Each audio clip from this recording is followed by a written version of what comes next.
give some time for the people to come into the building. Come on, people, come on. Wait, what? This is a recording? They're either here or they're not. How about then you set the mood? Welcome. Welcome to my channel. Welcome. I am Satima Ra, and I probably should have faded that out. I really didn't plan how I was gonna start this. Maybe I'll work on that in the future, but you know, the same issue I've had in past videos. Just press play, just hit record, just show up, just do it. I have a little more faith. I've taken some time, I've gone through, I've slain some dragons. I've emerged a little bit stronger, a little bit wiser, a lot more foolish, and that's a good way to be. I am in a space of re-emerging and stepping out as a new butterfly, I suppose, to my followers, my family, my friends, thus far, who have stuck around. I say welcome to the latest version of me as I release my tethers to the names you probably knew me as before. And I introduce myself to you in the world as Satima Ra. And to those of you who are new, welcome to you. I am going through some experimenting. I don't fully know what the end result is, but you know, the journey of 1,000 miles begins with the first step. And while I am involved with this first step in the present, in the now, I am realizing that I have things that I'm learning that I want to communicate to my sisters. Things that I feel like I'm beginning to see so clearly. And I'm not saying it's like the answer for all. I'm not trying to come out here saying I'm some authority on anything except being me. And I come here before you to just share my journey and bring you along for my never-ending story. We can journey together, grow together, learn together. I mean, here's the thing. I'm learning this stuff anyway. If you have a background in human design, I am a mental projector. And mastering systems is our thing.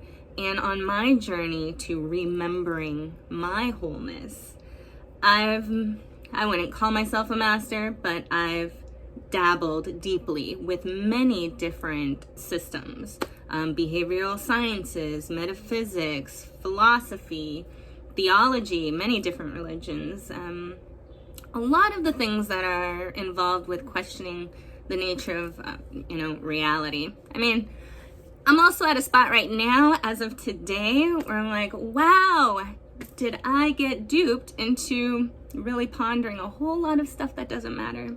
That's neither here nor there. It's great information, but we'll talk about it. These are some of the things that I intend to talk about on this channel. I have taught things like law of attraction and meditation, but all of those were still from a very disempowered place. The things that I have been learning, especially recently, are so involved with, with taking a breath, with stepping into this every now moment. Power of now. Get it. Read it. One of my master teachers, he'll go like, an audiobook is not a book. You don't read an audiobook. So get the book, read it cover to cover, really digest it, really contemplate it, sit with it, think about it. I've had to face a lot of things that question my identity in terms of who I built this person up to be. And again, this is how I bring this to you. Like, I realized so many things as a woman that I lived in fear or shame, literally afraid. I had an experience very recently, a shattering around recognizing that I didn't feel safe. We were saying affirmations, and one of them, it was a series of affirmations, and one of them, the final one was, the next to final one was, I am safe. And my voice cracked. And I was like, I don't feel safe? Where did this come from? So as I sat with it, and as is the nature of life in the universe, in my silence, the answers found me. And I was gifted a very random chapter in an email. It wasn't like from a signed up list. It was completely random, right? And in this text, she had saying something about it is finally safe to be in your body. And it hit me, like I felt that so deeply. It hit me in my womb space. And again, things that I want to discuss here on this channel, honoring our womb space, honoring this portal, this connection to the divine that we women possess. And furthermore, I am focused exclusively towards melanated women. I have many different reasons. I don't know if I necessarily need to go into them. Well, it's the one I can speak to.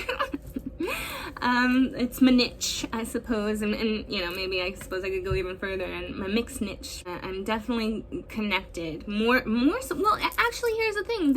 It also serves my purpose, as I've also been. So on the one hand, I'm connecting more with my divine feminine nature, and then on the other hand, I'm connecting more with my ancestry, and really paying tribute and connection with my ancestors, knowing that God or the Most High or life or whatever that is ising, right? That being, that unfathomable thing, is all of our greatest ancestor, right? Things that I'm learning are just a matter of changing the narrative up ever so slightly, you know? It's very slick. It's very slick.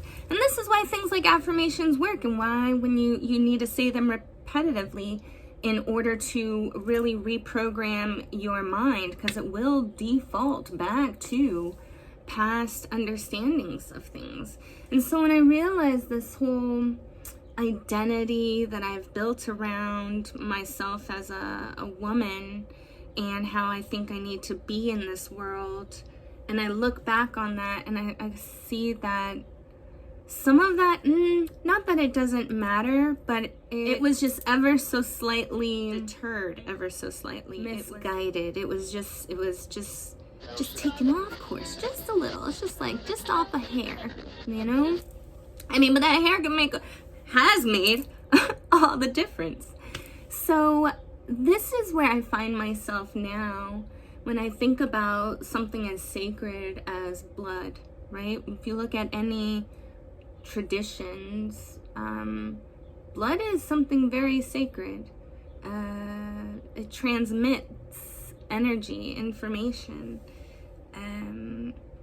You know, science, oh great science, will have you thinking that half of it is termed junk DNA because we don't know what it's for, so therefore, you know, and even if they don't say that's what it's for, language shapes thought. And English is a pretty violent, negative language as is, so dismissive, right? So junk DNA is like, we're not saying that it's junky, but we're just calling it junk. Okay, well, where do most people's minds go? People know what they're doing. Yeah, I digress. That's what I do. But I would call it junk DNA just because we don't know what it's actually about, when really blood is something to really be revered, you know? If you go to Wicca or magic, blood is a very potent force, you know? You don't really play with blood. And so the fact that we as women bleed every month and then have been vilified or thought that is dirty. I remember being younger, speaking with one of my younger sisters and saying something like, oh, I don't want to do that, I'm bleeding. It's like, ew, don't say that. It's like, but I am. That's what's happening. Like, it's not even a matter if this is like, is that gross or not? It's like, this is what's happening. Why Why should I feel ashamed for that? And I would say, you know, I was a little fortunate that I already had that level of awareness, but that, even having that experience with her kind of knocked me back, right? So it's like, we women need to start having these conversations is what I'm trying to get at. Like, I want to start talking about, like, our yonis, our womb space. I mean, our attractiveness, our creativity, our sexuality, meditation, our intuition, our knowing, writing, just so many. Actually, I'd love to hear what you guys think. What do you want to talk about? What are things that are not being explored, especially as Black middle-aged women? I'm not even ashamed to say middle-aged. I am approaching golden 40 this year. Thank you very much. And I don't know, maybe it's time to start doing all this stuff, like where you really just don't start giving a flip anymore. But I can't just sit back and do this on my own. I feel deeply passionate about the fact that this information is wanting to be birthed. And I'm not saying, oh, I'm the one to do it, Satima, but it is wanting to come through. And if I can just listen and surrender and allow the stream to do whatever it needs to do and have trust and faith and believe, blah, blah, blah, whoever needs to hear what they need to hear, it's going to happen. And I'm going to grow. I mean, most importantly, I'm going to grow hugely for this. And this is what I would hope to communicate to you. Uncover the things that truly make your heart sing. We need to learn to love ourselves so incredibly, like, fall in love with ourselves. You accept everything about you, right? You know, like when we say things that it's not, you would never speak to someone, like you'd never speak to your worst enemy the way you speak to yourself. I mean, I don't know, maybe there's something. I probably have my moments, but in my head, I don't talk mean like that out loud. I can. I've been known to. I could step into my shadow, a bitch side, and let's explore that too. What does that even mean, right? Like, it's not even, I can't give all the goods just yet. I gotta split this out into parts and keep going. You should have heard the amount of excuses my mom was trying to give me to not just sit down and press bloody the red button, okay? No pun intended. Oh, but that was classic. Good one, Sati. Please come back for part 2, which I'm thinking I'm going to do Sunday because that's Mother's Day. Hello. I'm talking all about divine feminine and womanhood, and I mean the archetype of the mother, the grandmother. Well, she is grand as a mother. I don't necessarily mean the grandmother right now. Come back here on Sunday and I'll have another YouTube or part 2 or however I'm doing this. I don't know yet. Thank you. Love you. To your self-love, to your growth. Let's do this.